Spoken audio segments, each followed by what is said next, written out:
ఆ రకంగా అమ్మారు. రూట్స్ అనే పుస్తకం. అది చదివిన తర్వాత కానీ నాకు వీళ్ళు ఏంటి అని అర్థం కాలేదు. ఎంత క్రూరులు వీళ్ళు, పిల్లల్ని అమ్మేయటం అనుకోవాలి. వీళ్ళు ఈ రకంగా ఎన్ని వందల సంవత్సరాల పాటు మనుషులను అమ్మారు వీళ్ళు మార్కెట్లో, పశువులను అమ్మినట్టు. ఇవాళ మేము ప్రేమ స్వరూపులు, దైవ స్వరూపులు అంట వస్తున్నారు. అంటే ఈ బానిసలుగా అమ్మేటటువంటి ఈ భావజాలం, ఈ విధానం వాళ్ళ మత గ్రంథాలలోనే ఉంది అఫీషియల్గా.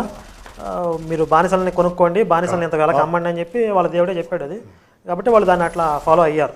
ఇదేంటంటే ఇప్పుడు నేను క్రిస్టియానిటీ కంటే కూడా ఈ ఇస్లామీ కొన్ని పుస్తకాలు చదివాను. అన్వర్ షేక్ అని ఆయన రాసిన ఇస్లాం అనే పుస్తకం చదివాను, sex and violence of Islam. ఆ పుస్తకం నాకు ఢిల్లీ రైల్వే స్టేషన్లో ఎవరో ఇస్తాంటే తీసుకున్నాను. నేను పంజాబ్ నేషనల్స్కి వెళ్తాను పిల్లలు తీసుకుని ఆటల పోటీలకి, నేషనల్ గేమ్స్కి. నేను కూడా కరపత్రాలు బోర్డు పంచుతున్నాను. వాడు కూడా వాడి మతాన్ని ప్రచారం చేసుకుంటున్నాడని ఏముందో చూద్దామని ఇస్లాం పుస్తకం తీసుకున్నాను.